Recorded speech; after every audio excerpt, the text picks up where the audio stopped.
Loli sebut Fadel Bajideh rumah usai lepas dari Nikita Mirzani. Laura Meizani atau Loli sebut kekasihnya, Fadel Bajideh tempat pulang yakni rumah.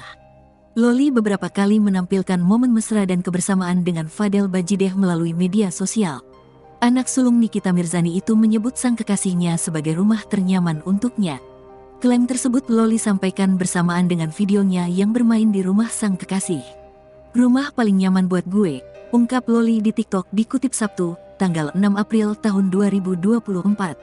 Ucapannya ini pun langsung menuai beragam reaksi dari netizen.